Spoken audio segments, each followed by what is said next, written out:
Can you guys try something for me just real quick? Yeah, Just dog. Yes. just to see if they're actually doing it. Don't talk into the mic, but talk to me and just see. I want to like What just say something. Hello. balls? Yeah, I don't think your guys' mics are hooked up at all. Oh, I can hear you, but you're coming through like the computer, not the mic. I was trying so hard. it got so far, but in the end, it Doesn't doesn't even even matter. Okay, Fuck yeah! Look at your car. so we're in our studio, and we know how to studio, how to audio. That is something we're both very good at, apparently. We gotta use the front. Which was the front? Oh, that was the front. Okay, for sure. Shit, I don't even have a ring on this. So yeah, if you're looking to book time, get at me. Hell yeah. Yeah. All right. I'll let you take care of that. All right, we are ready in In 5, 1 minute. 4. Good. Just like Don't worry, no one's gonna know this part even happened. You're fine. Oh, perfect. Are you sure? I'd much rather people knew. Okay, I can leave it in. It's fine. Wait. Okay. Yeah, and then Now you just got to crank that, soldier boy. crank that Soja boy. Oh, look Oh, at wow, beautiful. So All right. crisp, so clean. So fresh, so clean. Cool. Oh, do you have a beer? So fresh and so clean. Yeah, dude. Sick. Nice. In 3, 2, 1.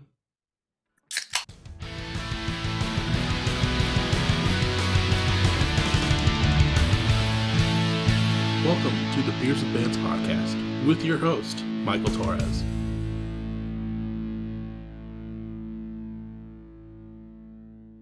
What is up, everyone? Welcome back to another episode of Beers with Bands. This one I'm super stoked for. I'm sitting down with the band Relate today. Relate with the period. Don't forget the period. How are you guys doing? Doing great. Good. Fantastic. Hell yeah. For people that might not know, Relate is a post-pop punk band from Denver. This is, like, before we even get started, like, Duncan, like, obviously I've known you for quite a few years. You were part of the Colorado Springs crew that was gracious enough to be cool with some Iowa kids coming through and disrupting the days of just hanging out for our days off on tour. I'm very stoked to be doing this episode. This is one that I've kind of wanted to do for a while, but I don't know, for something about it, I just was very hesitant about like reaching out, not because I know you don't drink, but I don't know, just something I was just like, I don't know if they would actually want to do it, and one of those nervous things, but I'm super stoked to be doing this tonight and have Relate on.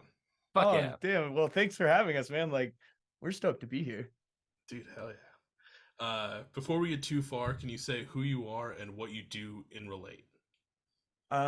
Well, I'm Duncan and I sing. And I'm Diego. I play drums and do production, recording, mixing, just about everything but mastering. And then I know we are missing a few people. Who are they and what do they do in Relate? We've got Tom. Tom plays the guitar. We got Zach. Zach also plays the guitar, and we have Colin. Colin plays the bass. And like I normally say for the members that couldn't make it and be with us here today, this is where we pour one out in their honor. By pour one out, I just mean we take a drink in their honor for not being here. So R.I.P. Sure. Pour one out on top of all this fucking expensive equipment. Fuck yeah. Look at your car. But yeah, so for people that aren't aware of the Relate backstory, Duncan, you kind of started this as a solo project back in like 2020, 2021. And you put out, you had your first collection of songs to get you through. And I remember when you first started rolling those out, like just seeing like the momentum that came behind it of just everyone being so down for it. Obviously that led to now being a full band rather than just an acoustic solo act. How was that transition? And Diego, I'd love to get your input about like, seeing him as like this solo person and then being now part of the band to fill out this whole sound. For sure. Yeah. I mean, I'll let you go first. Well, it's like, man, I feel like we've never gotten like a good chance to tell this story, but it's like, it's funny to me because like Relate started as it started actually in like I want to say like 2019. I was living in Phoenix, Arizona, and I was playing in a band called Way Under. And I had started like writing a couple songs that weren't gonna be Way Under songs. And like there's a singer-songwriter kind of thing. And I had this like moment where I was like, well, no one's gonna book me as Duncan. So I was like, well, I'll just call it a band so that like people will put me on their bills. And I'll never forget like the first Relate gig I played. Someone had tried to book my other band, and I was like, oh, sorry, like, my other band, where they're like, we can't play, but Relate can play. He's like, oh, who's Relate? And I'm like, oh, that's my other project. And I show up to the gig, we're like just carrying an acoustic guitar. They're like, where's the rest of the dudes? I'm like, well, it's just me, like I'm Relate. And they're like, oh man, like geez, like we kind of wanted like a band. They let me play anyway. Like it was cool, but like it just kind of started as like a way to get myself on bills that like bands were on, because like I don't know, I always played in bands. It feels weird to book a show as your name, at least for me. But then I started working on like the first kind of like EP over COVID with my friend Mickey. I traded him like a guitar amp and we recorded Songs to Get You Through. And I think I finished the last one in May of 2021. So that was when we finished recording and got the songs back and I put them out. And like in the meantime, like I'd kind of started writing some more songs. And I was like, well, this has to be a band. Like I can't play like all these instruments. And like the new songs are like more punk. And then I met Zach, our guitarist. We met on Facebook Marketplace. And or no, it was a Facebook group, not Facebook Marketplace. Yeah, what are you buying from Zach? I don't know, dude. Definitely a weird one. Like, well, like Zach was kind of like, he was like instantly sort of like, yeah, like let's hang out. And so like we hung out and I kind of showed him the few songs I had, and he was instantly like down. He's like, this is really cool. And at the time I was like, this is just gonna be like a studio band. Like I just want to make like a record. Like that's the old me, like playing in bands. Like no, like I'm in my late 20s now. Like I can't do that anymore. And then one day me and Zach are hanging out and he's like, we should try to find a drummer. And I'm like, oh, okay. So we opened up Craigslist and we found Tom, our other guitarist. He was originally our drummer.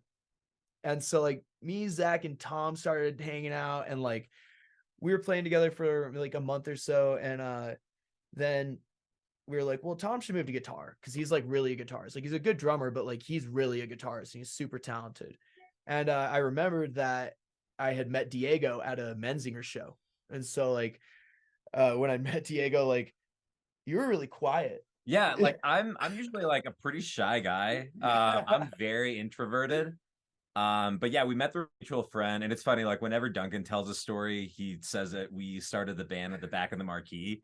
It was him and me just fucking trudging through, finding all the different members. But in all reality, yeah, like we met through a mutual friend back in the Menzinger show. It was a great show, and we just like exchanged like a couple demos. I sent him some stuff sometime later. He's like, hey, do you remember me? We met at the Menzinger show. I'm like, yeah, I've got a lot of shit going on right now. Like I'm getting married, going on my honeymoon, but hit me up later. And he did, and he's like, hey, so here's a couple of songs. Would you be down to play to jam sometime? And like jam, I'd been out of the scene for so long that I forgot that jam was code for do you want to start a band? And yeah, like we jammed. I was the only one that auditioned for the band. Everyone else just kind of got a and then yeah, so we played, like he sent me some songs, I learned them all, and he's like, oh, okay, cool, so like you can play drums, come rehearse in the basement of this bike shop that we were renting. Oh yeah, we were rehearsing in a bike shop basement. Yeah. And so yeah, got there, met the rest of the guys, and it was love at first sight, honestly. It just all just kind of cracked together. It all came through like very fluidly, very easily. And I want to say that we were fortunate enough to have like a great songwriter like Duncan that already had songs ready to go.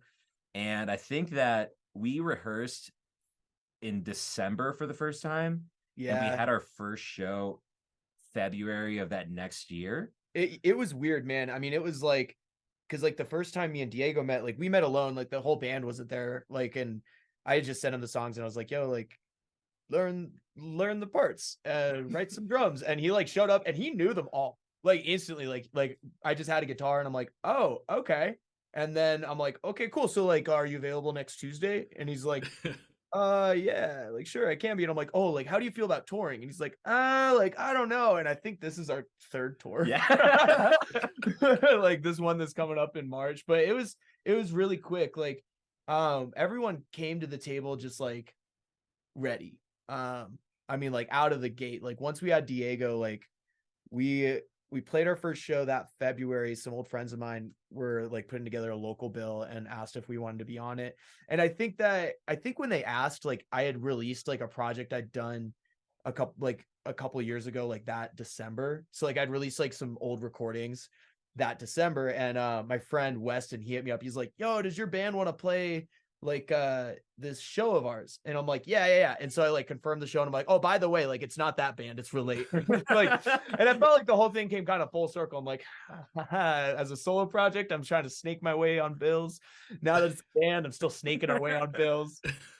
It's the hustle. It's the hustle, man. But yeah, no, it was like right out of the gate, like we just started playing, and then yeah, it was the easiest band I've ever started, which if you've ever started a band, it's usually like the hardest thing ever. Yeah, I give you props. You know, it's been kind of cool to see the journey from like afar, just seeing, you know, starting with your just like postings of like, hey, like these are some songs that like I was feeling some things and like I want to get this out there, and then just seeing where you are now, like you said, you're about to go on your third tour, which it wasn't even in the originally in the plan to do any of that. So I chuckled when you said that of like, no, yeah, you guys have been on the road. Pretty good, and you guys have been playing some killer shows too. Like I went through the entire Instagram today, um and I'm blanking on all of the bands that I saw, but there's a fuck ton of show flyers that are out there. Like you guys have been on a good pace this entire time. Yeah, thanks, man. I mean, like none of it was like planned. Like yeah, like we I think we had zero expectations for anything. So like it's always been like fun because it's like, yeah, we had no expectations, and like then like some cool stuff happened. So we're down for it. Yeah, I think that's the way to do it, is go in with no expectations and then just everything seems amazing, rather than going in and being like, no, we want to be touring by now, or we want to do this and this and this, and then just like getting to those moments and just not having it like live up to it, or just like being complete letdowns. Obviously, you know kind of how it goes being in bands previously, where you want to be at certain spots, or you want to do certain things, and just it sometimes doesn't work out. Yeah, no, I mean like the only goal like I personally had when I like had the thought like, well, I want to do like a band. Like I don't want to play like these next songs, like I don't want to do by myself, was like I wanted to put out like the goal is always to put out a record that when you listen to it back, you're like, dude, like I would make no changes. Like this is perfect.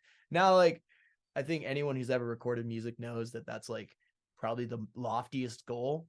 But like when we finished the last EP, Chemical Condition, like definitely remember being like, yeah, like this is good. Like we're like I don't have any all this stuff in it that like, oh, I wish we'd done blah blah blah different. And that was a really cool feeling. So it was like that was kind of, at least for me, like the goal. Like Yeah, no, like same for me. I think that recording music is both like the easiest and the toughest thing to do both at the same time. Just because you can record something and be like, cool, I'm done, and then like send it and do nothing with it. But again, like I feel like really fortunate that we had like a really good bank of songs to record and to put out there pretty like kind of quickly in a way. I mean, fairly quickly. We put out a single that June, and then Chemical Condition January of 23.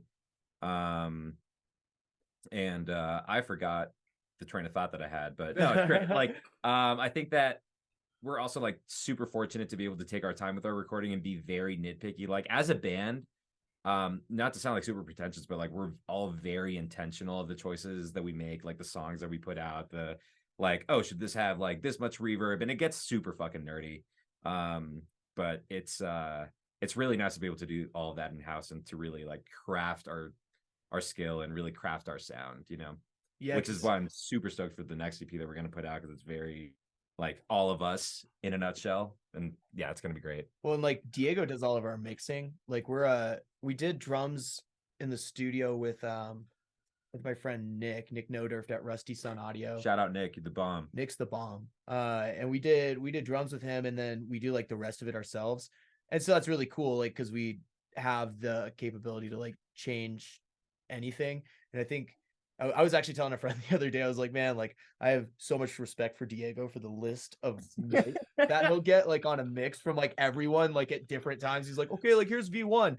And then like you get different notes from like different people at like different times. And I'm like, I don't know how he does it. Now he like just a lot of gets through all patience, them. Yeah. But I kind of Duncan my way into doing that. Where like I was like, hey, so like, I can record, I can mix, like feel this out. And so I sent them Dreamland. They were all super stoked on it.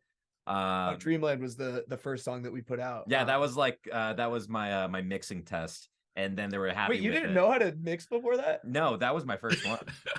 Wait, are you serious? No, I'm not serious. No, I'm like, what?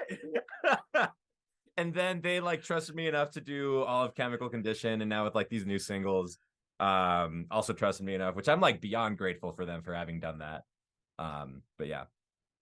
Hey, you're good. No, it's amazing that you're able to do that, and that you guys have Diego to be part of the group to do that, because like as you were kind of saying, like Diego, were like it gets really nerdy as to how like nitpicky you guys get with everything and like making sure everything's crafted the right way.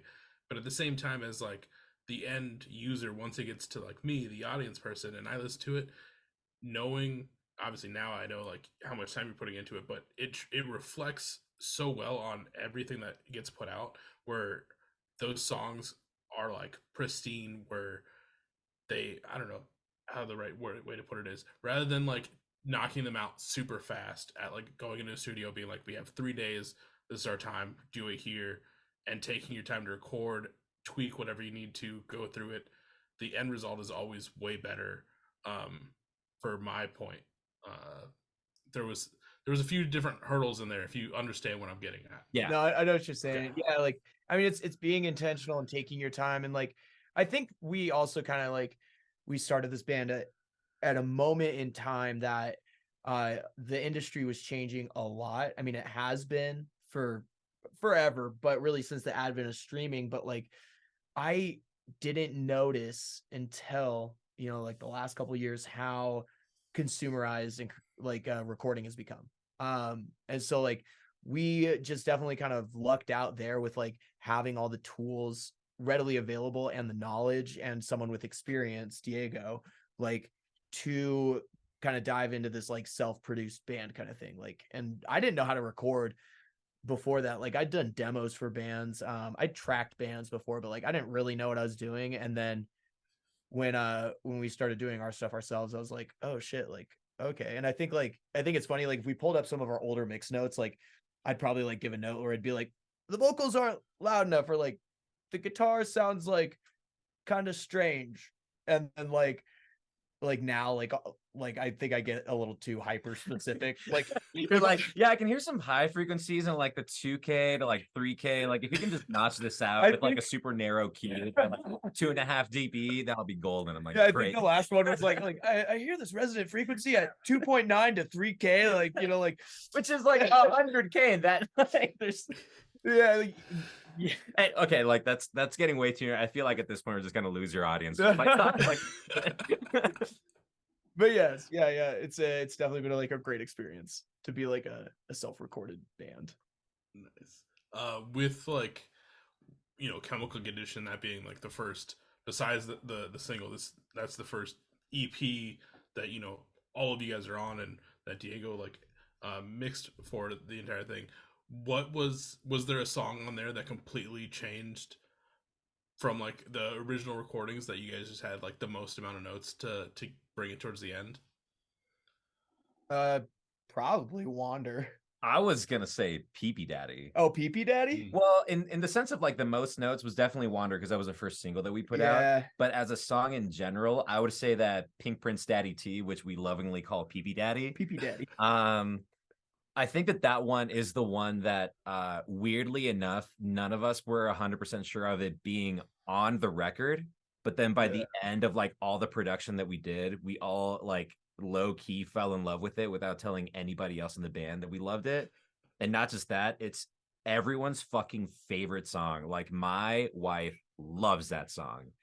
And it's just ridiculous. It's one of the most different ones that we have on the record. I would say that one's the one that changed the most. Yeah. The most notes definitely Wander, and I think it's because we wanted to start with like a good foot forward on that first full band EP. Yeah, we put out Wander first. And like that was, I feel like there's this really overarching like theme of this band where it's learning lessons the hard way. And you know, like one of those lessons was like we put out Wander, I think like December 15th or something of 2022. It turns out no one wants to listen to emo music around Christmas. I think like afterwards, like someone was telling me like, yeah, there's 2 weeks you don't want to like release music. It's like those 2 weeks, and we were like, oh. I think that's when we put out. I want to say that we put it out December 13th. Yeah, it was something like it was like exactly like when like everyone like doesn't listen to music, and so like there was essentially like no response for it, and like me and Diego were like hard laboring over this song, like sending so many notes. I think now we call it like having the Wander effect, where like you work on something so much that like eventually you're just like, I don't like this.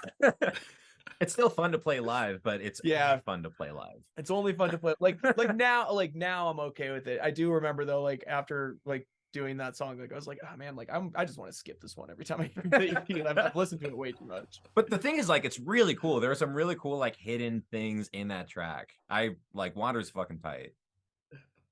I mean, that whole EP is great. I've enjoyed listening to everything leading up to today. One cool thing with that EP as well is you kind of bring back one of the original acoustic songs that Duncan, you were doing yourself. You bring back Youth and put it on this EP. Like, how did that feel to, pluck that one out of your original lineup to redo as a full band for this one? Well, it was definitely intentional because like Youth was written to be like a punk rock song. I just like when I went to do the acoustic EP, I was like, well, I like this song a lot. And it can be done acoustic, but it was definitely like, no, this is meant to be like a full band. And that was why that was the only one that I had prior. Like that was the only one that translated over. Because like the rest of them were written on an acoustic guitar, and like they were never written to be performed by a band. I think like when we first started the band, Zach had suggested we bring one of the other songs over. He's like, yeah, we should do this full band. And like, I just couldn't hear it. I was just like, how? Like, I'm like, it's just like, it just like didn't make sense in my head. But that one like was easy because like I remember writing it and being like, I was going for like a cute is what we aimed for kind of thing. Funny enough. But it definitely felt very natural. Yeah, no, it was nice to see that one come back. I always like when, bands kind of repurpose, especially doing a first EP all acoustic. It's nice to see at least one of them come back and do it full band form as like you said, it was always intentioned to be that style. So it's nice to see that final result as to like how it should have been at the beginning. Yeah. Yeah. And I mean, like, I think I actually usually say, like, when we're all talking about the songs, I'm like, that's my favorite song. No one really likes it. Like, or like, not to say that, but like, it hasn't really picked up any traction online. But like, I'm like, no, like, I love this song. Like, and I love both versions, like the acoustic version and the full band version. Like, they feel like they each are able to be like understood in that kind of arrangement and like make sense. Like, it doesn't feel like to me, it doesn't feel like the acoustic version's like, oh, like I wish this was a band version. And it doesn't feel like the band version's like, oh, this is just like a scaled up acoustic guitar version. Like it feels like kind of right both ways. Yeah, like it's the same song, but it's definitely like two different like A and B side versions of it, where they kind of have their own, depending on how you listen to it, they have their own meaning, even though they're completely the same song. Yeah, totally. Do you have to have a phone charger on you? Wow. I'm, like, we're on my hotspot right now, and like my phone started doing the battery thing, and you just pulled this out and you had it ready. Yeah, I saw the notification on the top of your laptop, and I'm like, this might feel like something that Duncan might need. So I just reached into my backpack. So what you're telling me, I like the way you phrase that. This feels like something Duncan might need. Okay, this feels like something Duncan doesn't have with him. That's fair, because it's true. I didn't. That's what you asked.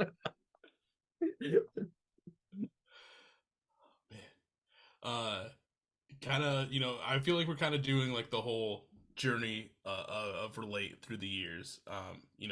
Obviously we kind of talked about Chemical Condition that came out in 2023, and then I think it was late 2023 you guys put out the last single. At the time of this recording, we're early February. This is the last thing that's been out, called Linger. Yep. Which I feel like we kind of see a small change from Chemical Condition to Linger. I don't know if it's just production wise or what it all is, but there's definitely a small change between EP to this single. Like, is there anything that kind of sparked that sound difference? Oh yeah, well, I mean, like, Linger was the first song that we all like actually wrote together, and that was a really interesting experience, because like, the songs before, like when we started the band, like, I mean, like, I've started like enough bands that like I was like, okay, bands always struggle with writing and like having like something unified to like go record and put out. So when we started the band, I was like, here's the songs, like let's put this out first, and then we'll focus on like writing. And I think that like that was the like right move to like get something out. And then we started writing. I mean, I think when we just all first started hanging out, like we started writing music, but Linger was like we just wrote together at a practice one day. And that was the last song that I played bass on, because I originally played bass in like the OG lineup. And then we got our bassist Kaylyn. So Linger was like, that was the last thing I played bass on, and I kind of like realized like as we were writing it, I was like, I can't play this and like sing at the same time. Like this is next level. Like it's more complex for sure. And so, yeah, I mean, I guess the whole writing process behind that changed, like, because we wrote the instrumental arrangement together, and then I wrote the vocals later on to it. And so, like, that kind of changed the way it had been done, like, for me, because I was writing with, like, an acoustic guitar and, like, singing and then arranging out from there. So, like, yeah. And, like, production-wise, I think, too, we, like, kind of dialed in after doing Chemical Condition. We were like, okay, like, we understand, like, better like how to do this, like, and we made maybe some happy accidents, or as some people call them, mistakes. I like happy accidents better. And so like, yeah, it was just kind of like already like it was like the second time through, like, we're all right, we've already done this before, now we can do it again and do it a little better. more, do it better. Yeah. Not to say that it was done poorly the first time around, but just kind of just really hone in the craft a little bit more. Yeah, that was, and I think I did like a different vocal setup for Linger, because you did. Yeah, you had a different preamp and a different compressor. Yeah, because when we had first decided to do the Chemical Condition ourselves, like, I didn't know what like you needed to record vocals like good, and so like I did what everyone else does, and I bought an SM7B. And then like I was like, oh, it turns out you need like a preamp, and so I got like that, and then like it's like, oh, you need like a compressor, so I got like a compressor. And so like you got into gear. I got into gear, kind of like I had this like I had this kind of like jerry rigged like vocal setup in my closet, where I was like, oh, this doesn't sound like that bad. Like, okay. Like, then there was a lot of learning between then and when we did Linger, where I was like, okay, like, it turns out like you don't need all this stuff. You just need I think I ended up doing that with a condenser mic, and I'd gotten like, we went universal audio instead of like chaining together a ton of analog gear into like a Focusrite. I will say, just because we kind of mentioned it, PP Daddy is probably a lot of people's top favorite. It's super good, it's catchy, but I gotta say, I think Linger is currently my favorite track that you guys have out right now. Like, the intro. Sludge. Sludge. Well, I have listened to Sludge. We'll talk Oh, about that in a second. But like Linger, I just thought it was amazing, and then I really loved the music video for it as well too. Just like you guys just playing in that open space, and then just kind of like the cool effects of like everyone kind of bouncing in and out the entire time. Just I've kind of mentioned this on other episodes, but like I've kind of gotten to a point where I'm okay with like the just toned back music videos of just like seeing bands play or just doing like some smaller storyline. Not to say like your other music videos are bad, like they are also good. The PP Daddy one, for everyone listening, go watch that one as well because that one has a really good twist at the end. I love that. Um, but it was just really cool to see that compared with the song, which I do have a question about. Like with doing that style for the music video, how was it ever annoying to be like, okay, I have to make sure I'm standing in the exact right spot this entire time so that way the cuts work? I don't think I kind of so. remember that. You were sitting the whole time. So I had a great view of everyone.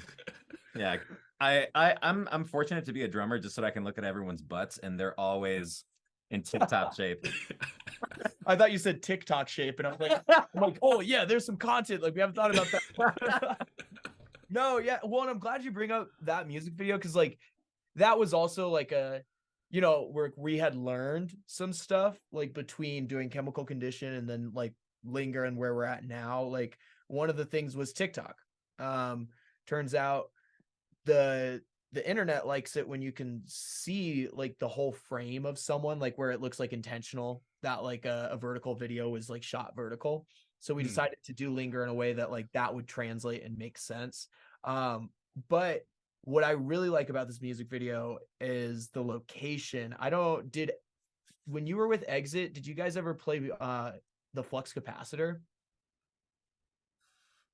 The is that one like in like a weird like industrial like storage Yeah, building type thing? yeah, Okay, yeah.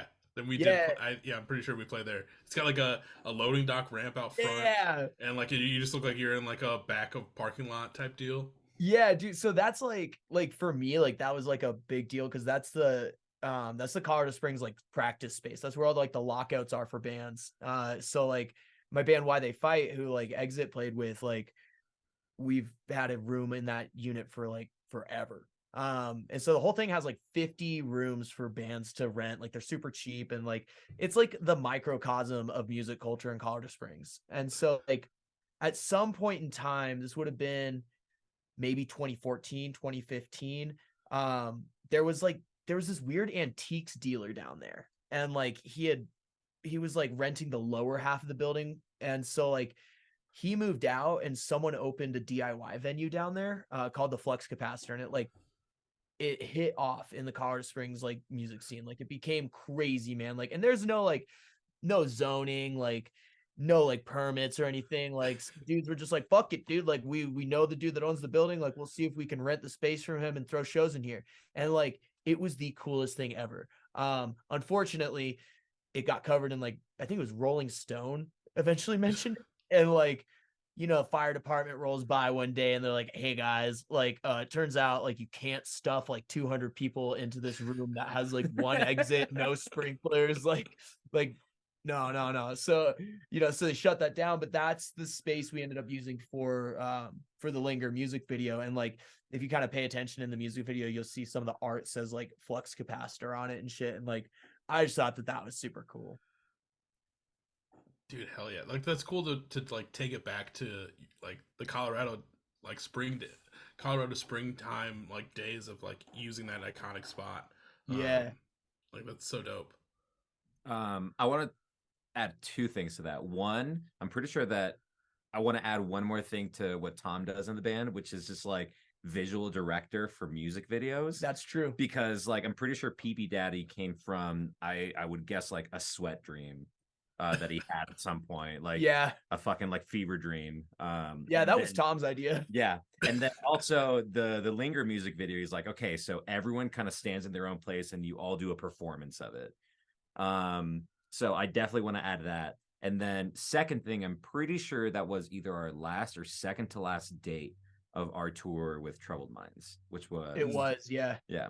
Yeah, it was. And like, and that came together by like dude, by like the skin of our necks. Like I remember, I think like we're on tour and I'm still like, I don't know where we're gonna shoot this music video. Like we have the date set and we worked with Tommy Helvenstein, he's done a lot of really cool bands in Colorado Springs and nationally, but like he's hitting me up. He's like, oh, so like where's the music video gonna be? I'm like, I don't know. I'm trying to figure out like anything. And the guy that owns the building, he was like, yeah, you guys can shoot a music video in here for sure, dude, for sure. And so like I think we drove down to the Springs because we had gotten back from tour and we played Denver before the Springs. So we drove down at like 10 a.m.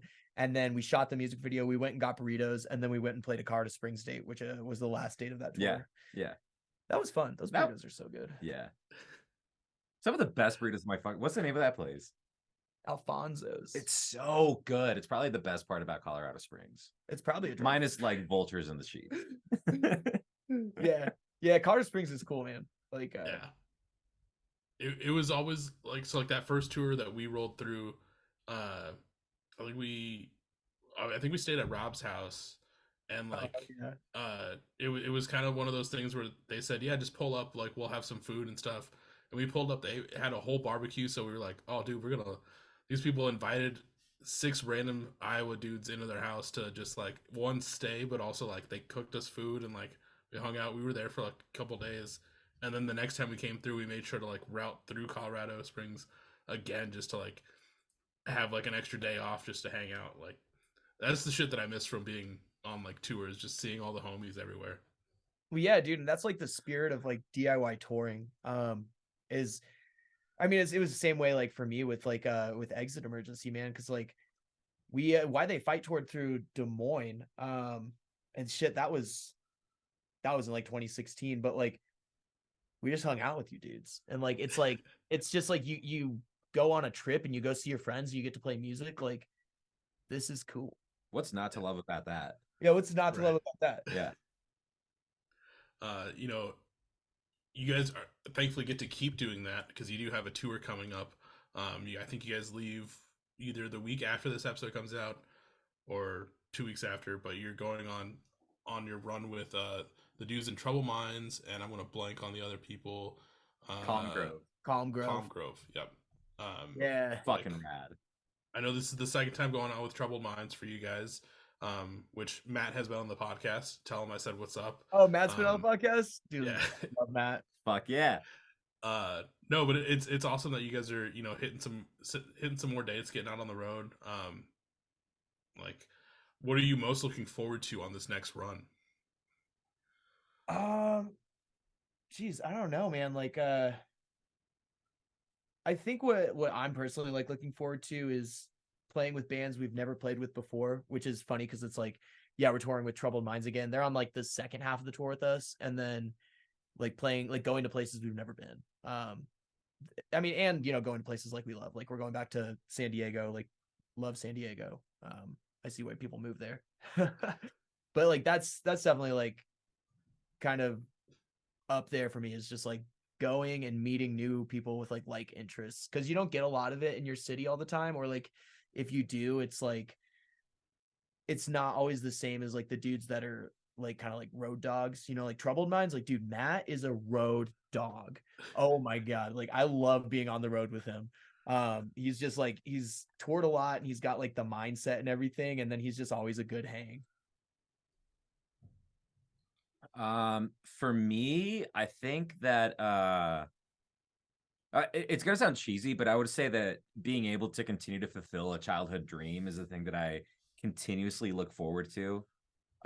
Like never in my wildest like dreams did I ever think that I'd be in a band that would tour. And the thing that I've loved about being in this band is that it's made me realize that touring is not just for those that are in like big bands, it's really opened my eyes into like what DIY bands and what DIY, like the spirit of it, for lack of a better term, like is all about. And I cannot be, one, more thankful for it, and two, just like more gracious to anyone that's like let us crash at their place.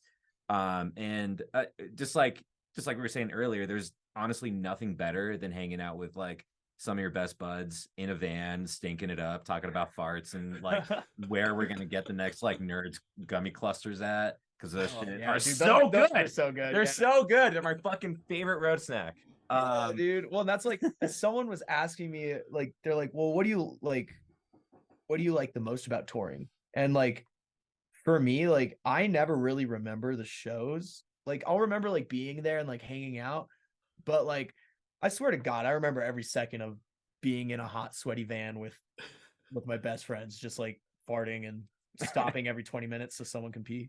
The van that we have has this missing, so it's one of those like circular air vents on the top. Oh That yeah, you can like Okay. swing around and open up and down. yeah, like the AC. Yeah. And it's missing in the back. And the last tour that we did was end of July, early August. And we realized that a can, like your perfect 12-ounce can, will just fit in there. So if you just chuck, I don't know, call it a seltzer water. A bread seltzer water. Yeah, something like that. You just pop it in there a good 45 minutes to an hour and a half, depending on how patient you are. We'll cool it to be the perfect temperature. Some might say it might be as cool as the Rockies. Um, but it is a great single serving fridge. Yeah, yeah. The van's got a built-in refrigerator for one beer can. One can at a time.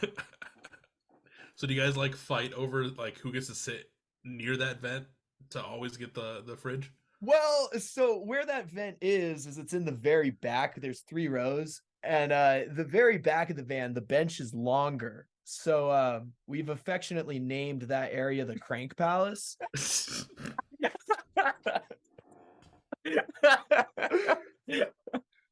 So I wouldn't say there's like a fight over it. Like we're all there, like taking turns, and like it's funny too because it's like I had this class once in high school where like we'd come in every day like at the beginning of the semester for like a week, and then there would be no seat assignments.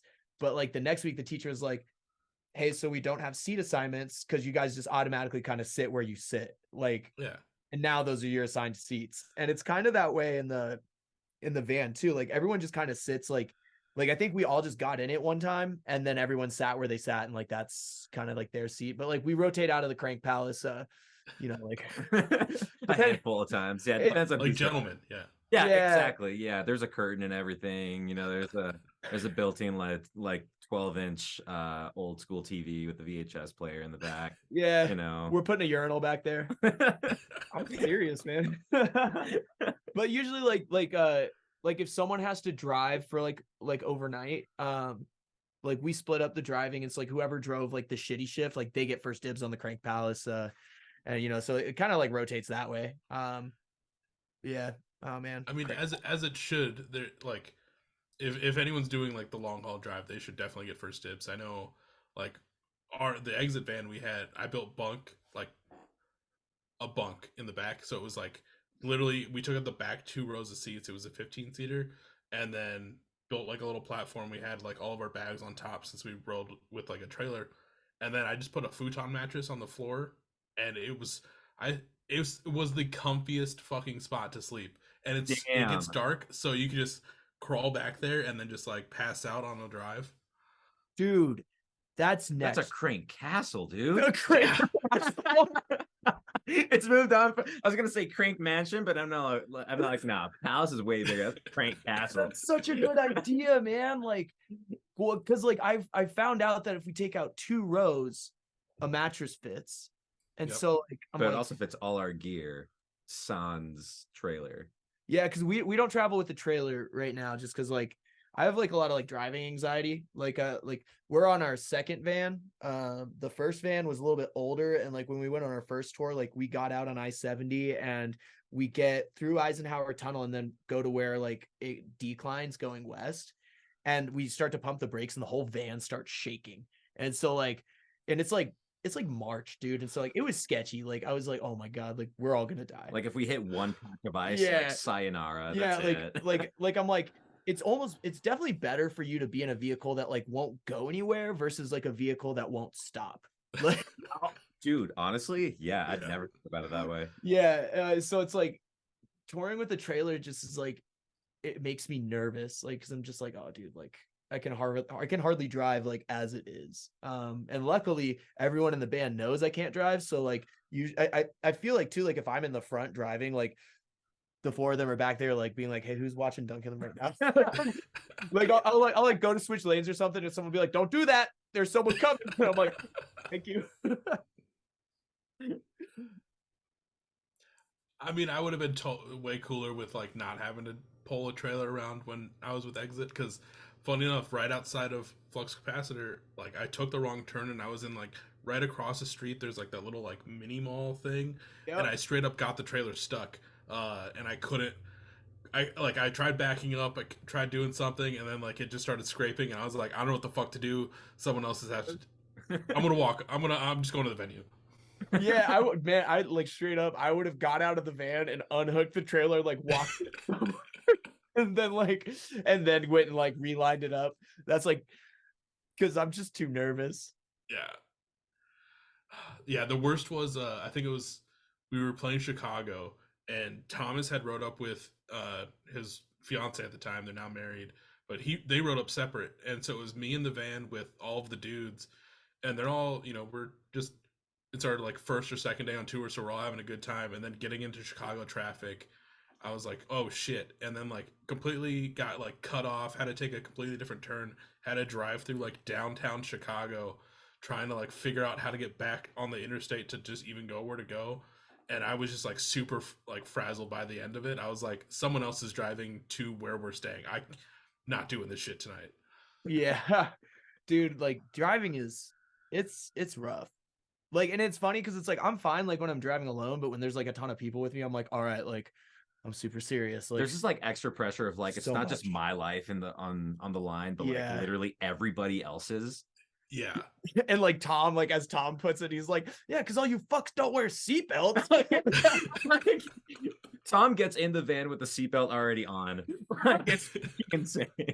Which is like honestly good for him. He should like that is very, very safe. And I'm very glad that Yeah. Tom takes his safety first. Well, it's like it's the kind of shit that like in my early 20s, like, yeah, I would get in a van. Like, dude, in the Why They Fight van, like I used to just get on in the van and I would sleep on the floor, like between like the two captain's chairs at the front and like the bench, like in that like 30 inches of space or whatever. Yeah. And I'm like thinking nothing of it. I'm like, yeah, okay. And like now I'm kind of like I think, do you put on the seatbelt in the Crank Palace? Only because I get judged by Tom. Oh wow. That's the only like I fucking swear to God, it's because Tom just like has such good car etiquette Yeah. that I have to have my seatbelt on whenever I'm back there. That's fair. I guess I put it on out of anxiety.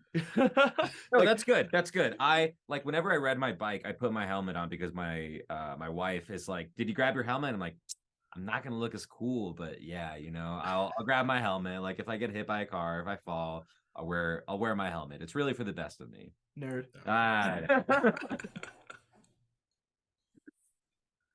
That should be the next relate sticker. Just say helmets are for nerds.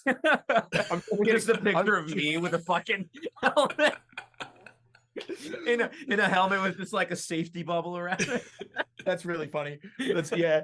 No, I'm just kidding. Helmets are good, man. Like I don't wear one because I don't look as cool, but like helmets are cool. Helmets are stay safe out there, kids. Yeah. On the record, helmets are cool. Off the record, nerd.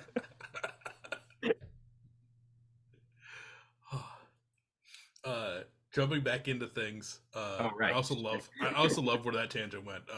I forgot to mention at the beginning, I'd love tangents just to see where they're gonna go, and I feel like that was a great conversation. So, Word. I I'm forgot all what it down was. for it. But we talked Linger, we talked kind of the music video for that. We did talk about the music video for PP Daddy, but now you're I know in the process of working on some new stuff. Like we kind of hinted at a little bit ago. There's like one new single that I was lucky enough that Duncan sent me to check out, which was called, I don't even know if that's the actual title, just Sludge. There's a couple other words in there. I'm blanking on it. It's on my page. Oh, you sent him that one? Sludge's best shit ever. I think I did. I sent you the mix. I sent you the mix titled "Sludge, the greatest shit ever" or something like that. Yeah. It's just Sludge. Yeah, no, the song's called Sludge, which okay. like we're a band that naming songs is hard. Cheers. Pour one out. Cheers. Naming songs is hard. we're very fortunate that Tom not only has he's not only our video like director guy and like amazing guitarist, but he also is the director of song naming. Now Tom didn't name Sludge, but all of our working titles for songs are Phallic. yeah, they're phallic. There's some really good ones. Like dude, Tom has a list on his like the list is like 50 song names long of like, you know, I mean, you could kind of guess like, you know, like what's on there. Yeah. You know, it's very, very intelligent and punny, kind of like you know, words that are phallic. So Sludge, Diego wrote Sludge, like the instrumental arrangement for it, and sent it to all of us. And he's like, yo, this is Sludge. He just named it Sludge. And I'm like, Diego, why is it called Sludge? He's like, because it sounds like sludge. And it was that simple. It was that title stuck because like that title was kind of like G-rated enough that it could just kind of stay. So yes, the song's called Sludge. For like no real good reason other than like that's just when I was writing it, I'm like, it sounds sludgy. Well, you had that guitar, the doubled guitar, like you had a doubler on a guitar, and like it sounded kind of phasey and weird, and like this sounds like sludge. Yeah. And then towards the end of, I don't know how much of this song you want to talk about because I don't know when you release. No, go for it. It comes out the 13th of February. Yeah, so this will come out after. Fucking perfect. All right. Yeah. So everyone's already listened to it like a million times. So I'm just gonna repeat what everyone already is thinking. And then, but you guys do this cool thing at the very end where I feel like it kind of comes out of nowhere, especially if anyone's listened to like Chemical Condition and Linger. But you have more of like a more yelly vocals towards the very end of the song, which I personally really enjoyed. Thank you. And I mean, it works well with being called Sludge. You need to have some yells, I feel like, in it. But like what sparked that kind of like change? Obviously, you know, Linger, like we kind of mentioned, is the first song that you guys all did together, so there's already a change there. But what sparked the idea to add in like the yelly vocals overlaid with yours? I think that part of it, sorry, I didn't mean oh yeah, you go. I think that part of it was just like we rewrote the ending. So I had sent the song and they were like, yeah, like this is great. And then when we all went to play it together, everything kind of stuck fundamentally except for the end. So everything after that second chorus is not original. So again, kind of like with Linger, we were all able to kind of get into a space and be like, okay, what actually fits here? And it just became more aggressive. I think that all of us in our own right love aggressive music, whether it's like hardcore or metalcore, wherever like in the core genre you want to like throw a dart at. And maybe I don't know exactly what it was, but I think that the yelly vocals, you even get like a taste of that in, what is it? Is it Wander? No, it's in Dreamland, where you actually have like screamy vocals at the end. Oh yeah. So it's been like kind of teased before, but yeah, screaming is like something that like I'm not really a screamer per se, but like there's this part of my voice that like I can do like a kind of cool like fry thing, and it just felt right like at that part. Honestly I don't really remember like I don't remember writing it. Like I just remember it kind of being like, yeah, this part's going to be screamed. Like it's like, you know, when you have a part of a song you're like, yeah, like it really, I only hear it this like one way. And that was kind of, I think that's kind of like where that came from, because like the Chemical Condition stuff was like, you know, for it most of it was written on an acoustic guitar and like with the intention of like a band playing it, but it was very, you know, like it was very singy, and so like the inspiration for like vocals is like we're definitely a band that like when I do vocals, like it works best when we're all like writing together. That's like feeding off the energy, and so that was just the thing that kind of happened. Yeah, it was just like, okay, like opened my mouth and like something screamy came out. I'm like, okay, cool. And then like I have some friends I've showed the song to, and like they're always like, yeah, the screamies, and I'm like, yeah, the screamies. More screamies, we like the screamies, and I'm like, cool. I hope that I can. They're kind of hard to record. Like we had kind of a hard time recording them because the end of the song is me and Diego screaming. Like we I think that blended. we took that out. I think it's just you. Is it just me? It's just you. I thought it was you too. I feel less confident now. No, I pulled the scream. I pulled my screamies out. We had these are some of these notes that just come in at the very end of the mix, and they're like, yeah, it just kind of feels like no, and I'm like, okay, that's a quick mute. So I thought they were blended. Nah, dude, it's just you.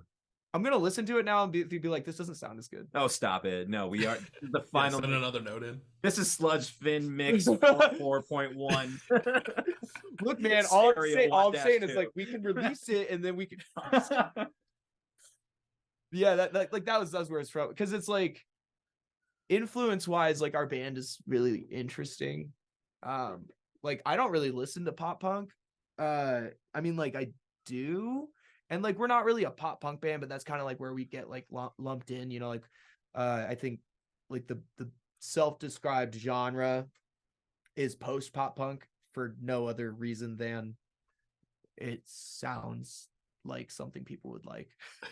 It's something mysterious. It's mysterious, right? Like I think like I don't know, but like for me, like I'm really influenced by like bands like Counterparts. Like I love Counterparts. And then like the rest of my influences, like Taylor Swift. Yeah, like Taylor Swift, Julian Baker. I've been on Carly Hansen recently, dude. Ooh, I don't know. I'll show you this song. Please do. Oh yeah. Also, that's no hate to Taylor Swift. Love Taylor Swift. No, we love Taylor in this house. Yeah, we stand Taylor on this timeline. Yeah, we love Taylor, but you know, like kind of having those eclectic influences, like as like a vocalist, it's like, well, I'm gonna try screaming something here, and then I'm gonna try singing something pretty somewhere else. So it's kind of like both ends of the extreme. No, I thought it was a great song. With Sludge coming out, you know, like mid-February. You know, at the time that everyone's listening to this, it's already out. Like, what can we expect from Relate in the future? Like, what else are you guys working on? Depending on when this comes out, we should have an EP out.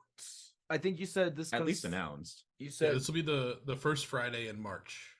So we have an EP coming out mid-March. Okay. Yeah, so there's some more songs. We've spent like the last year like kind of perfecting and like recording out another collection of songs, and that's kind of like where we're full steam ahead on right now. And those songs are totally finished and mixed and mastered right now. They 100% are. There's absolutely no last notes to be given. No last notes. Nope. I definitely don't have to like import, export anything. It's all done, pressed, sealed. I don't have to record vocals. Not at all. No, nor are we waiting for vocals from anyone. Like, no, we're not waiting for vocals. Nope. It's done. Done. It's true. It's done. I've seen it. It's done and about to be out into your ear holes. It's already in Spotify. It's pitched to every playlist, including rap. It's already in the queues. Rap caviar. Oh my god, yeah. Dude, it's so crazy that you can just pitch your music to like Spotify playlists. Like, does it? Oh yeah. Can we just talk about it for a second? Like, it is crazy that you can just record something and then put it on Spotify. Yeah, it's wild. Dude, I literally saw this thing last night where basically what people are doing is they're using AI to make songs. Like they'll like give it a prompt of like, we want it to sound like this and it's kind of be about this, and then AI will make a song, and then people are just uploading it to Spotify, and then it'll get picked up by like a playlist or something, and then they'll just sit there and like cash in as much as you can from Spotify, but like they'll just get the royalties for it. I know that they're like cracking down on that a little bit, because I don't remember when they said that they were going to start doing it, but they were going to stop monetizing tracks that were like shorter than a minute. Yeah. So, like, that's with an asterisk. Like, someone fact check me on that, because I don't want to put out like false information from what I think read on a headline. I think it's 30 seconds. Okay. I thought that's what counted as a count or as a play. Like, I'm not sure. All I know is that they're trying, like Spotify is trying to mitigate like a lot of that. Like, a lot of the kind of the people who are trying to just make a quick buck on Spotify, which like honestly, dude, like more power to you. As long as you're not stealing from someone, more power Right. to you. Like, Mhm. but they're definitely trying to get away from that, from paying out stuff like that. But Yeah. what's really interesting is like AI wise, you know, I'm not sure legally where it stands, but it's like, well, who owns the copyright?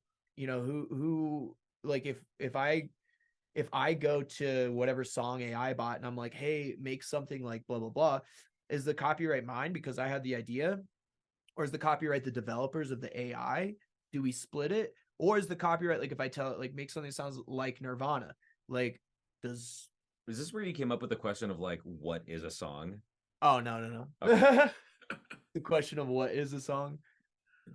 Yeah, well, I'll ask Michael. All right, Michael, I got a question for you.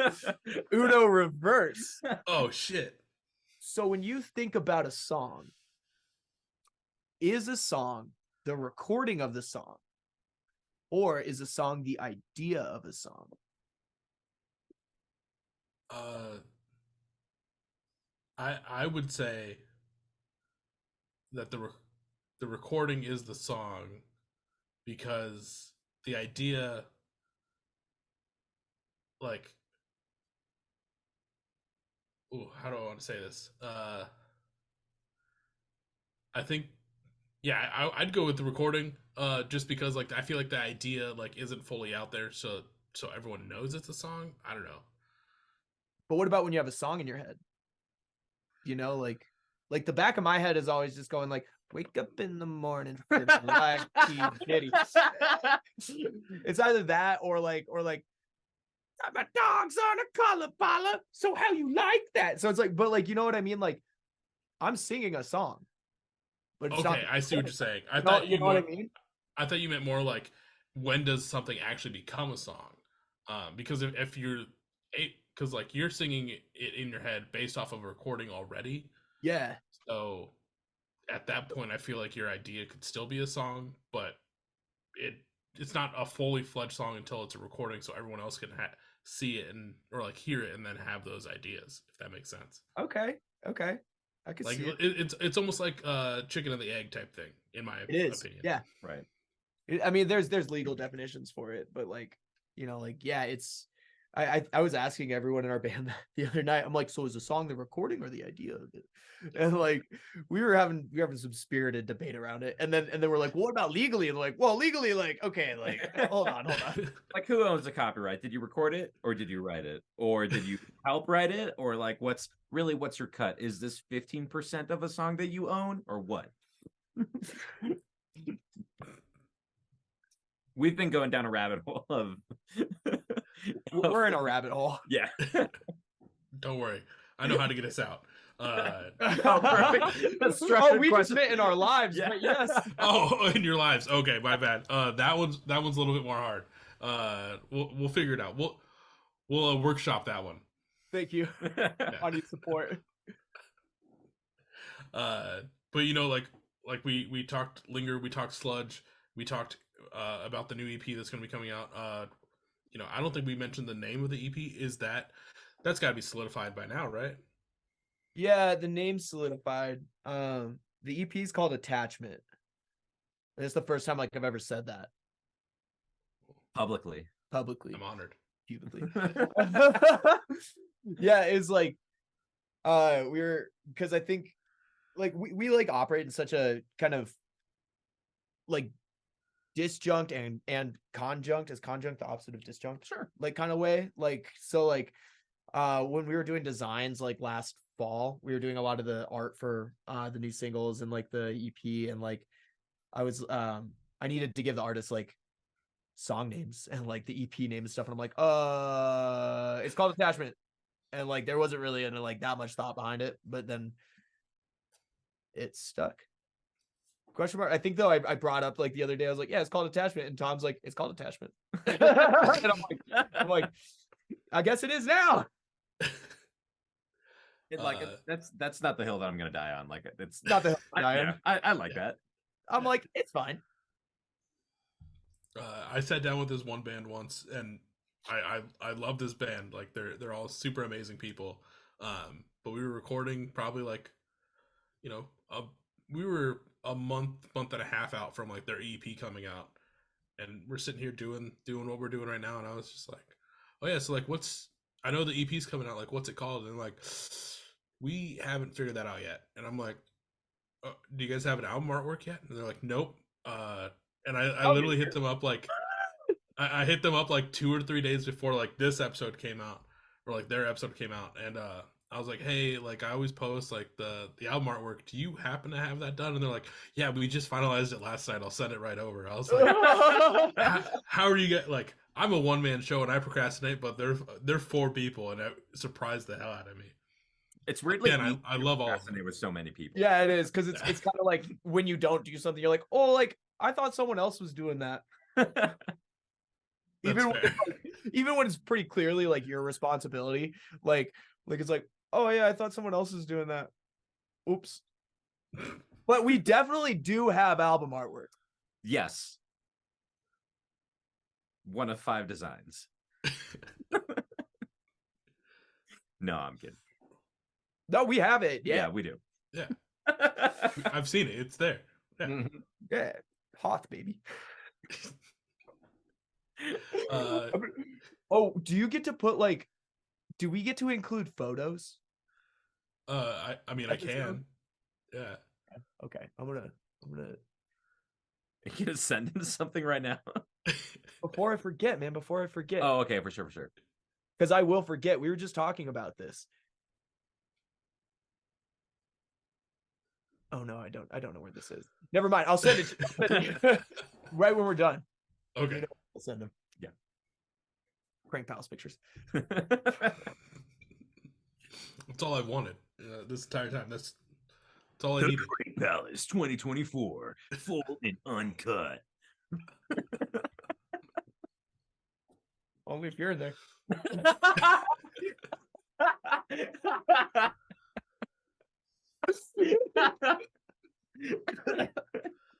I'm sorry. You're good. Proceed. Feel free to cut that out of there. On it. I didn't have the opportunity.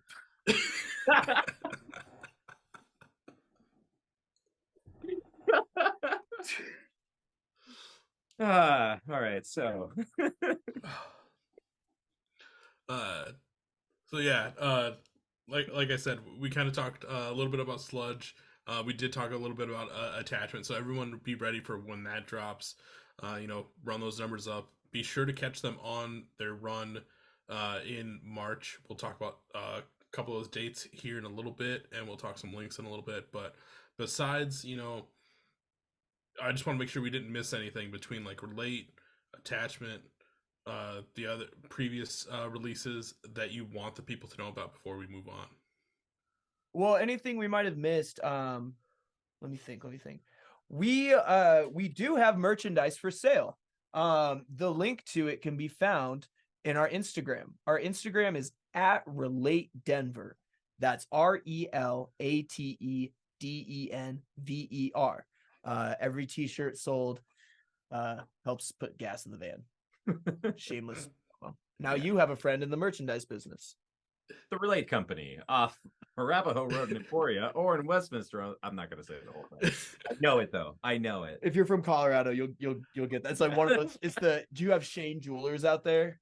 Shane is Colorado. It's I don't wild. think so. It's like this dude on the radio, like it's like a jewelry store. I'm Shane. I'm Tom Shane of the Shane Company, located off and like in a lot of cities, like it's like everyone can spit off where Shane Company is located as of listening to the radio. Yeah. Damn. But as we start to transition here, I gotta hit my little beer, so I feel like I haven't done this on. I for sure missed it on the last episode, depending on the order of people. People don't realize the order. I'm just gonna cut that because I was going off on a tangent in my own head. No, all good. All good. Yeah. But yeah, everyone. We'll talk links in a little bit, but go listen to Attachment when it's out. I know I'm super stoked to see what else is along with Sludge, to find out, like, bring that whole EP together. So I'm really stoked on it. But as we start to transition here, we got to do a little bit of a beer segment. As I normally say, you don't have to be drinking on these episodes because I would definitely do that for you. but I know you fine gentlemen have a couple cans in front of you on this fine Friday. What are you drinking tonight for this episode? Tonight I am drinking Athletic Brewing's Upside Dawn Golden. This is a fine beer that doesn't have any alcohol in it. I'd plug it. It's honestly like I've been sober for a couple years. A couple weeks ago, we go to this bar a lot after practice, and we kind of have like we have a homie that works there, and he turned me on to these athletics, and I can't really stop now.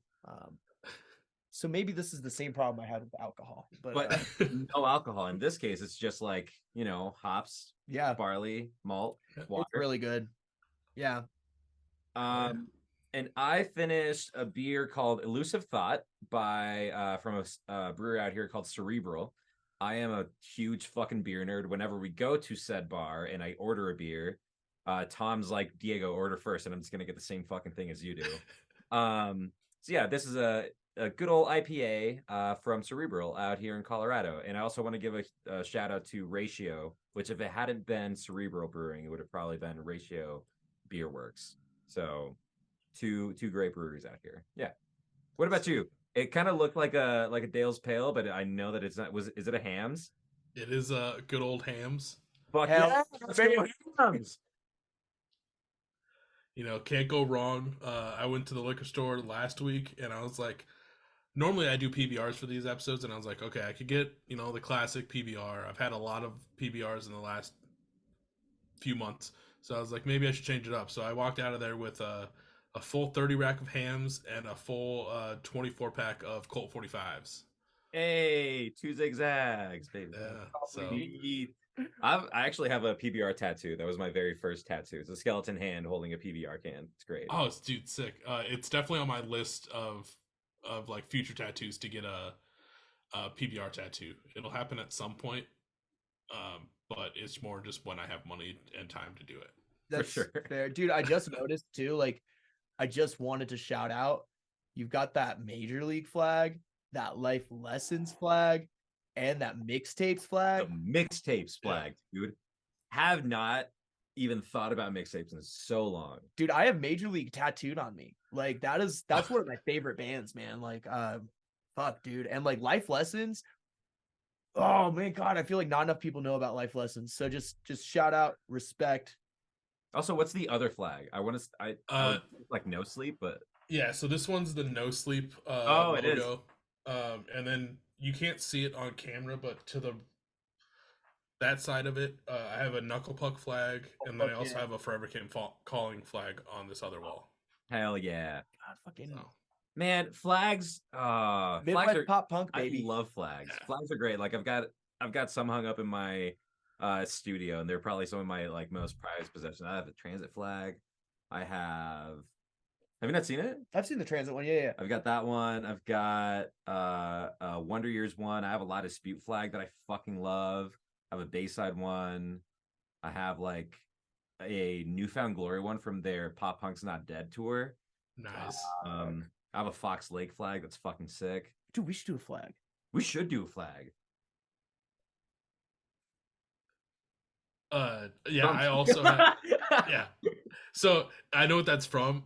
So Mac, when they updated their systems, they automatically integrated it where if you're on a webcam and you do like a thumbs up or like I think if you do a peace sign, you're gonna do something else, like it triggers something else. Oh, now of course, as I brought it up, it's not gonna do it. But like I didn't know that thing was. I didn't know it was a thing. And then I was like recording these episodes, and then I would like every once in a while like do something, and then like there's one thing that you can do, and like balloons will show up, and I was like, "What the fuck is going on?" What is it? So it was. No, I think balloons. I turned it off on my side, but I think balloons is a peace sign. That's so cool. That's rad. But yeah, flags are. I feel like. I mean, I don't go to as many like big shows anymore, but I feel like flags are one of those things you don't see a lot of bands doing anymore. Because like I also have like a Basement flag, I have a Such Gold, I have a Seaway, I have one band that I don't think I should ever name because Not even gonna get into Bryce, that that's a one. pretty face. But That's the only one that I could really think of off the top of my head. I think I know what you're talking about. They're a hardcore band, so I don't know. Maybe we'll save that one for the Patreon episode. Okay. But, Nice. Okay. But yeah, I feel like flags aren't as like a big of a thing anymore. It's one of those like almost like nostalgic feeling things. Yeah, I'm with you there. Yeah, but enough about that. You know, we talked a little bit about some beers. You know, now we're gonna kind of transition to the last half of this episode, which is always my favorite part of the episode, where we kind of just talk about some fun times from your guys' time of music, whether it's shows, tours, time recording. Obviously you guys have some music videos that you've recorded. As I normally say, they can be anything horrendous to tremendous, or any adjective in between. The way I like to think about it is, think about the times that you always reminisce about with your friends. Those are usually the best ones that we all love to hear. I have one that comes to mind like immediately. It's actually at the very end of the Youth music video, which the Youth music video is just like a compilation of a bunch of just like videos that we took on our first tour, and very exemplary of like what the song's about, which is great. But at the very end of it, you'll see Colin literally about to piss his pants. We were stuck in traffic on our way to San Diego. It was like bumper to bumper, super hazy. We actually like barely made the show. But in this whole drive down, we're just like, Colin, we can't stop. We literally cannot. And he was so fucking close to pissing in the van that we even got like, we gave him like a Gatorade bottle or something like that. And he got like pee shyness to where he couldn't even like pee in the bottle, and he was close to bursting. That's my favorite part of that video. I know, because you just, the song ends and then there's like a little 5-second clip, and it's just Colin and I think it's like I still gotta pee. Colin's like, I still really have to pee, and then he the phone flips to like where it's a video of Colin in the van, like, and it's just his back, and he's like unzipping his pants. And as the video's going, I think you hear me say, "Give him some privacy, Zach." Like I'm taking the video, and I think that's the funniest thing ever. Yeah, that was fun. That was our first tour. And we were coming from Vegas, and like so you know what had spurred the really have to pee thing is there's this gas station on I-40 on the way out of Vegas. Or maybe that's whatever it is. I think it's I-40. And it's called Terribles. And so we stop at Terribles every time we leave Vegas. And when we stopped at Terribles this time, they had Mountain Dew Baja Blast adult version. Mixed pack. So there's a 12-pack of them. And so it's like, dude, it's like noon. And so like the dudes get those because like I don't drink, but like they all, like, y'all are in the back just drinking the Mountain Dews. And then like I think we hit some traffic, and like we're trying to get to San Diego. It's like 4 hours away. We hit traffic and we're like, yo, we cannot stop. We're not gonna make this show if we stop. Everyone had to piss so bad. Poor Colin, man. Colin's the reason that we're getting a urinal installed. Yeah. I mean, I get to have to pee because I have to drink a lot of water to be able to sing a little bit better than usual. But yeah, no, that was fun. And then it's our routings. So like surprise, our band is shout out to Duncan, by the way, for doing all of our tour routing and like all of our tour dates. Like high key, mad respect for Duncan for doing all of that, because DIY touring is not easy. It's one of the most fun things I've ever done, but it's not easy. Yeah, it's so I book the tours, and like I like saying that I book stuff because it makes it sound like professional, but it's really just like me begging anyone that I can to like put us on a show. And so like we booked on our first tour, we had a show on like a Sunday night in Fullerton, California. And then the next morning I booked a studio session in Phoenix, like at like 9 a.m. And so like I remember like a week before the tour, Tom and Diego are like, hey, so like we're just wondering, like logistics wise, like what were we thinking? Like how are we gonna get from Fullerton to Phoenix the next morning? And I was like, well, Google Maps says it's only like 6 hours. So we pack up from the Fullerton show and it's like midnight or something. And we just start driving. And we on our first tour, we had our buddy Joe driving us. And so like Joe needed a break. And so I ended up driving us overnight. And I drove us all the way to like the edge of Phoenix. And we all get out of the van. Oh, and it's Zach's birthday too. Like it becomes Zach's birthday. Yeah, it's like 4 a.m, right? So like I'm driving. I drive us like 4 or 5 hours, whatever. It's so we pull up on the edge of Phoenix. We're 90 miles out or whatever, and we get out of the van to take a little break. And Joe's gonna take over driving, and so like me and Joe get up. I go inside, and I'm like, finally, I'm gonna get some rest. And Joe had been sleeping in the passenger seat. Yeah, so like we're on the outside of Phoenix, and like Zach and Colin had been sleeping on this like tiny bench, and like Zach had the worst seat in the van. Like he was trying to sleep like curled up like this, like next to the sliding door. Like so there's a gap between the bench and the door. Yeah, there's so he was just like he was trying his hardest, but like Colin kind of spreads out when he sleeps. So like Colin's on the bench like taking out like 3/4 of it, and Zach's like huddled over here like trying to sleep. So me and Joe get out, and then we go into this like little rest stop. We go to the bathroom, we come back, and I'm like, finally, like I get to like rest. And Zach gets out of the van and stretches. He goes, "That's really uncomfortable." And like as I'm like opening the passenger side door to get in like the front seat, and I'm like, "Oh man, like that sucks." And like he just like sees me open the door. We're both standing there, and he goes, "I wonder what this feels like." And he jumps in the passenger side door, locks it, and then just like puts his beanie on and falls asleep.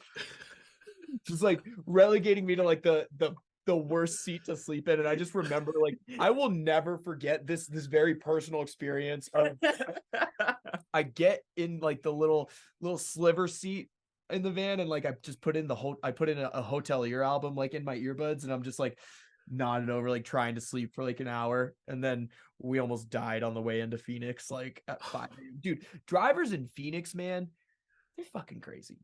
Like because it's all the old people. Well, it's like that, but it's like they never deal with weather. So it's like I have this theory that like if you're from somewhere where like it snows or like it rains somewhat frequently or like whatever it is, like you have some sort of like the drivers there like can kind of drive a little bit. But in Phoenix, it's just never like that.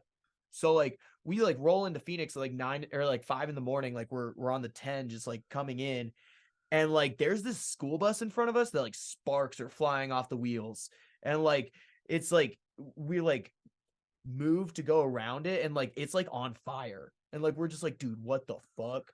And I'll never forget being in the back of the van, like and like Joe's trying to merge in, and like he's like, Duncan, am I good? And I'm like, yeah. And then he goes to merge, and then like zoom, and he's like, I'm not good, what are you talking about?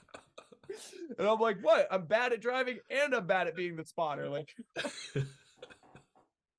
those long drives are fun. I took one on our second tour from San Francisco to to Phoenix. It's always Phoenix. But yeah, we just gotten done playing. Oh, it was such a good lineup. It was Party Nails, Gloomy June, us, and then Like Roses. And I like after that I like got one of those Starbucks like double shot big ass cans and a Red Bull, and I'm like, all right, let's fucking go. And Colin was in the front seat with me. He's like the best co-pilot. He stayed up with me for like 80% of that drive. But nice. I remember at one point, I think I pulled off for gas, and I think Duncan woke up. And he's like, where are we? And I'm like, I've just kind of been driving, and I think that I was probably an hour ahead of where we were supposed to be. Yeah, you were. Yeah. I am gonna blame it on being a drummer of just having a lead foot. And last I knew, the highway said, oh, speed is enforced by radar. I'm assuming that you never got a ticket. So if I did, I wouldn't pay it. We don't even live in California. It's fine. No, dude. Yeah, I think it was like a Monday night in San Francisco, and then we had again like a Tuesday in Phoenix, or maybe it was like a Tuesday in San Francisco. Whatever it was, like I like looked at the map and I was like, San Francisco to Phoenix, 12 hours. We could make it. Like you kind of when you're booking a tour, like you kind of deal with what you can get, and it was like that was what you could get. And so like we get to San Francisco, and like we drove to San Francisco that day from LA. So like we're in the van for like 6 hours. We get to San Francisco. It's cold as fuck. It's cold no as one has fuck. a hoodie. It's like August. None of us have a hoodie. And like we play the show, and it's like midnight. We're like, all right, we're gonna leave. And I'll never forget too, like we were playing with our friends in like Roses, and like I think Amy gets on stage and she's like, she's talking and she's like, yo, like you guys should buy some merch from Relate because they're on tour right now and their tour routing, it fucking sucks. Like, yeah, it's fucked. Yeah, and I'm like, yeah.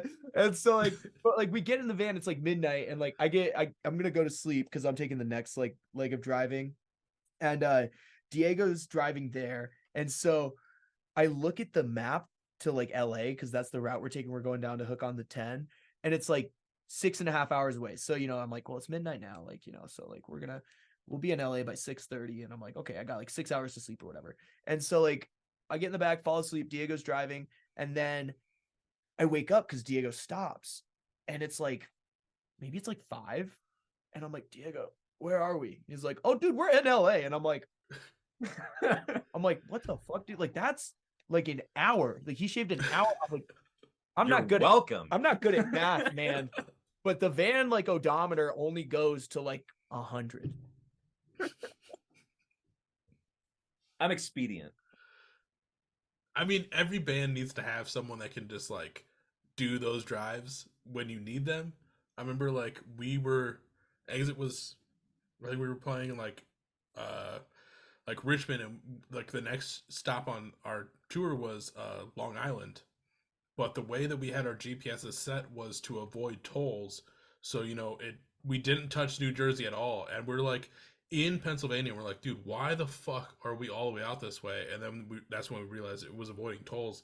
But I took over driving, and that GPS said we were supposed to be there at like 5 something. Oh, I made it there at like 4:30. Like, I got us there. Yeah, it's always sucks too when you're like up against like, you have a hard deadline, you need to be somewhere, and you're like looking at it, and like I'll look at the GPS and start doing some math in my head. I'll be like, okay, so the speed limit is 65 and it says we're 100 miles away, like, and we need to be there by 5 p.m., but it's 4. How fast? Like, I feel like it's one of those like railroad fucking. It's like you've got one train leaving Las Vegas, and the other one in Denver. One's going 100 miles an hour. The other one's going 120. Where will they meet? I feel like it's like, man, if they wanted kids like me to pay attention in school, they should have just phrased the word problems in math like that. Like, no, Metallica has to be at the gig in LA by 5. San Francisco's 250 miles away. Like, I'm like, fuck, dude. Like, I should start teaching math for middle schoolers in an art school. In an art school, yeah. You've got to get your statue to this exhibit in the next half hour, but it takes 45 minutes to dry. That makes sense to me. You're onto something. That's what I'm feeling. But yeah, so it's like definitely like that's always the kind of stuff that like I just think about. Like, it's like it becomes like the lore of your band. Like, and now anytime we have like any sort of drive, we know it's not as bad as San Francisco to Phoenix. Right. Like, never. Like, and that's the kind of thing too, like where it's like, I think, like I've said, the grand scheme theme of Relate is like learning things the hard way. But like now we don't have that. Like on this tour, we don't have any drives like that. Because we also learned how to book a tour more than like I think when I booked the first tour, like I started booking it in like February, and it was like a March tour, and it was like that's not long enough. Yeah, that's a short turnaround time. Yeah. Yeah, you got to be booking like 7 months out. I think that's kind of the golden rule now, which was like just I couldn't even like contemplate, or like not contemplate that. I couldn't even like understand that like when we started touring, which is wild because I like just saw a TikTok of I think some like venue manager to be like, yeah, just hit me up 3 to 4 months before and we can figure something out. And I'm like, bullshit. Yeah, we need way more than 3 to 4 months, dude. Yeah, and it's like every time I try to book anything, I'm always like, okay, like yeah, I've got enough. 6 months is enough time, and like I'll like be hitting up promoters, and they're like, sorry, date's taken. I'm like, what do you mean the date's taken? Like I'm like, that's right. that's next year. Like what? But like that's what everyone's doing now is like they're planning, they're using calendars. Yeah. Weirdo. It's Matt from Troubled Minds. He told me the other day, he was like, oh, like, you know, like I had this in my calendar. And I'm like, oh, what's that like? Probably start using one of those. What is that? What is a calendar? What's that? Hey, we have a leap year this year. Did you know that? It's leap year this year? It's leap year this year. I just found that out like mid last week. It's crazy. I know. Yeah. Knows how much leap year show. Huh? Leap year show. Leap year secret show. Leap year secret show. Yeah, it happens once. You have 27 days to get a full lineup and booked. Perfect. We can do it. Leap year's in February, not April. Correct. Yeah. So wait, since it's leap year this year, does that mean I technically get 1 day of free rent? You know what? Yes, for you. Yeah, Okay. you absolutely do. Or if I like get like a new credit card on leap year day with like 0% financing. My man. If it's 2 years, 0% Smart. financing, you know, like, is it really 8 years? Right.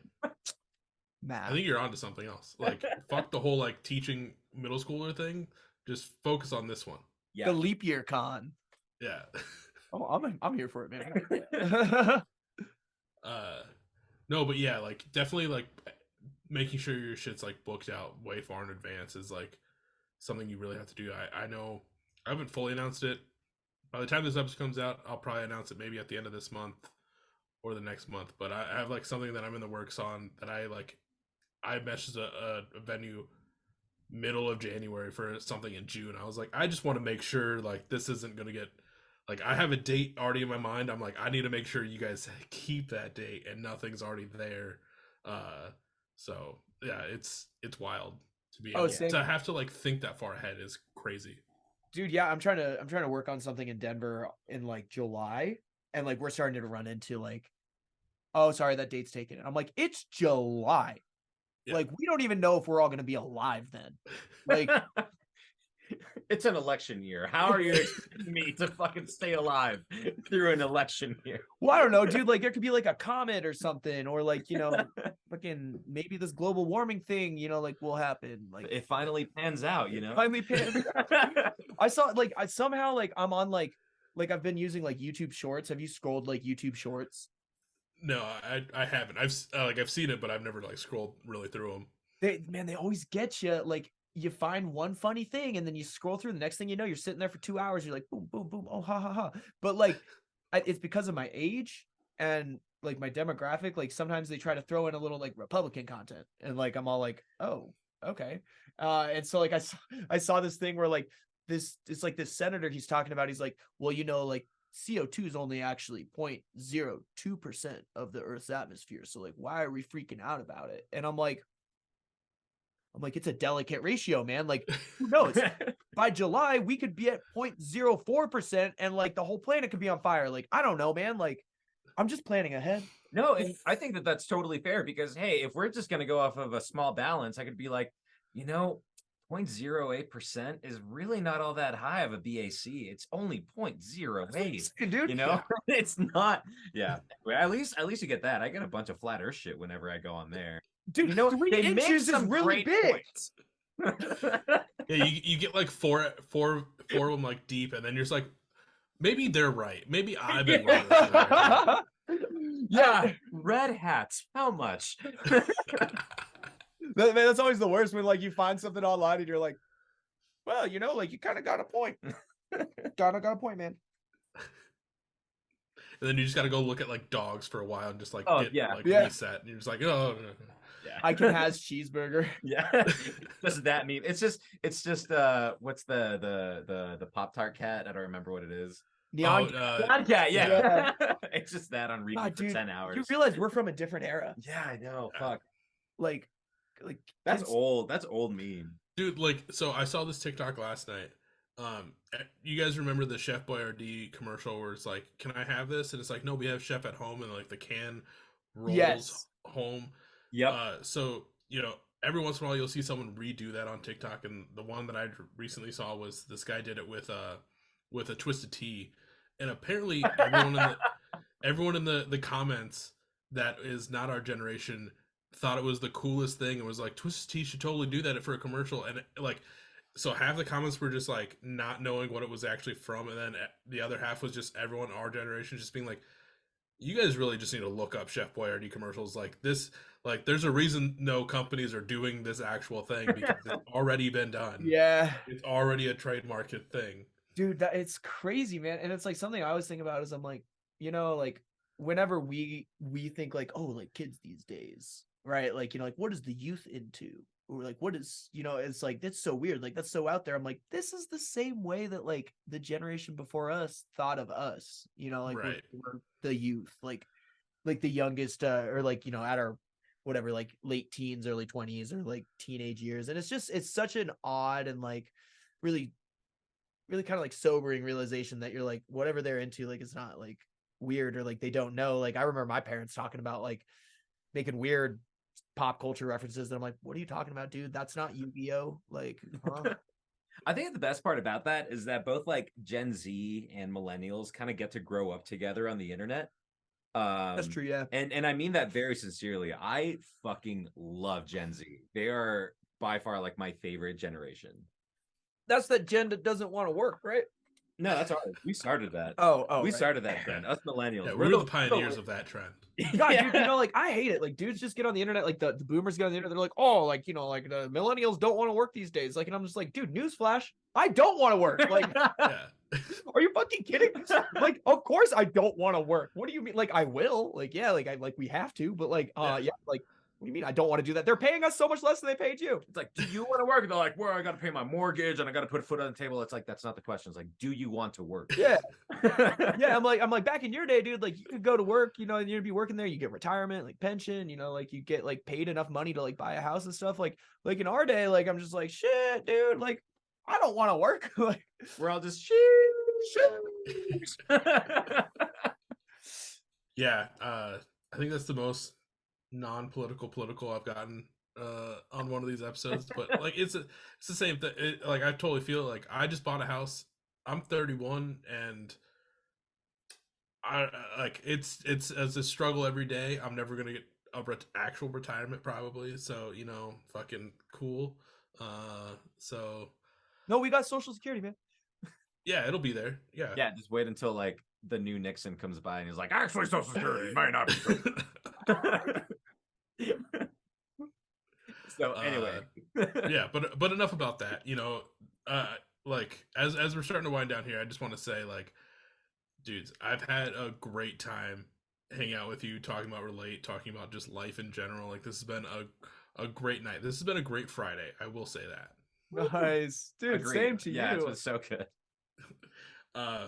Before we fully end off, I like to usually end these episodes on a pretty good high note. I know we're already pretty loose from the couple pee stories, and we had to have our little pee break in there too. It comes with the territory. But my final question for the two of you is, from your time in Relate, what has been your favorite moment that you've experienced so far?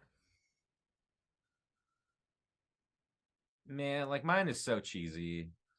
It's honestly just like not just making music, but honestly making music with like your friends and people that eventually become your best friends and family that like you could probably move heaven and earth still. That is such an old saying, talking about like I'm a fucking millennial, but that saying still sticks. It's really cheesy, but I mean it 100%, like very heartfelt. I love these guys. Like it's crazy that it all happened so organically and so quickly without us really having to make an effort. Like even if the music was trash and it was shit and no one liked it, I'd still be okay with doing the same thing that I'm doing right now with like Duncan, Tom, Zach, and Colin. Super cheesy, I know, but it's true though, dude. Like we didn't know each other. Like like I mean, every band I've ever been in, like it was like somehow we all like knew each other. Like was friends groups or like friends of friends, like or on Facebook Marketplace. Or on Facebook Marketplace. But like we didn't know each other.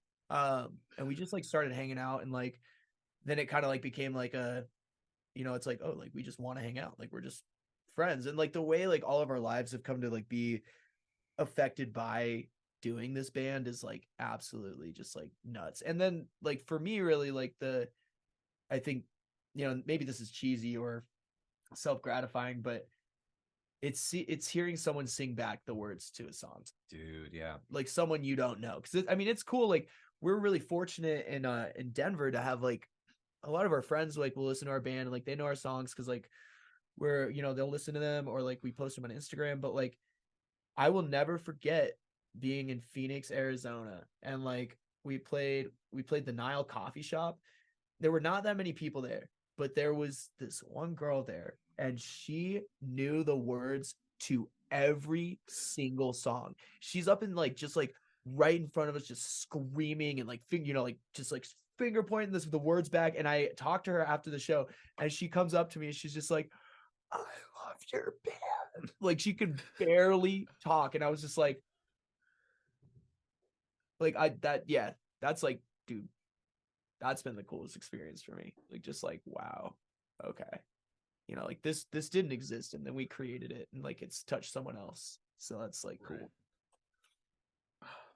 That's amazing.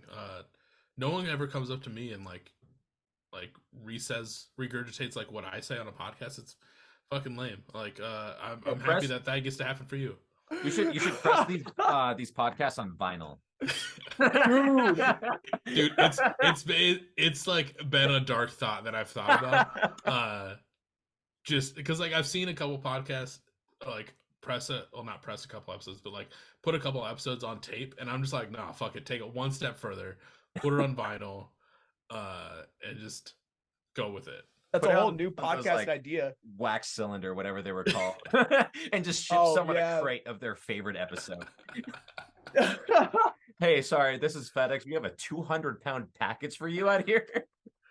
Dude, I think if I did like an episode a month and just like, like Vinyl of the Month Club and just like one of my episodes do it, but like since I do an episode every week, like that'd be fucking hilarious just to be like, oh, I'm sending out like here's your 12 months worth of fucking episodes. Bless you. Yeah, it's a oh, my brother in Christ, are you okay? Yeah, I think I got some snot right here. Oh, okay. But like yeah, I think you're good. No, but yeah, like those I'm so happy that you guys you're killing it. I think I saw the post, you guys all got matching tattoos, which obviously you have to love each other enough and the band enough to be like, yeah, let's get this inked on our skin. And thankfully no one has gotten kicked out or anything like that. And you guys are still maintaining. You guys are still one. But like Relate's doing sick stuff, and I'm super stoked on it. Thanks, man. Yeah, the tattoo. I forget about the tattoos. Because someone, I'll let you tell the story, but someone hit you up on TikTok about it. Yeah, someone found us on TikTok and was like, "We're tattooing at like a Phoenix tattoo convention," and I think that was the other thing. Like that same day in Phoenix, like after like the hellish overnight drive, we got tattoos right after that. Like I had to sneak into a tattoo convention. It's like a whole ass thing. We're like all standing there. We're just like, what the fuck is going on? Jeez, that's amazing. To finalize this episode, if anyone's looking, I know we kind of talked about some links earlier, but if anyone's looking for merch, music, or Relate in general, where can they find it? We are at Relate Denver on every social media platform. If you go on Google, search Relate Denver, you're going to find us. If you go on Spotify, search Relate with a period. There is a period in the name. It's very important. It really is, because we're the other Relates. There's some other Relates. They're not us, but you'll know it's us because you're going to see our mid-looking faces on the Spotify profile. Yeah, my mom always told me that I had a face for radio. So my mom always said, I hope you have fun on your band trip when you have to go back to work. See, my mom was like, why are you even going? You're not even playing an instrument. I was like, my friends are playing. I want to go. You have the best role, dude. Like, you just get to go and like hang and like, I mean, well, I guess you have to do a lot of the work, but God, that would. Yeah, I had to keep 6 people in line, and I drove the van. So I did work. I didn't get paid, but I did work. Yeah, you were working, and fuck, I always forget you guys had 6 people. Yeah, I think it was like 6 with me. The original lineup was 5, and then I think we switched to 4 at one point.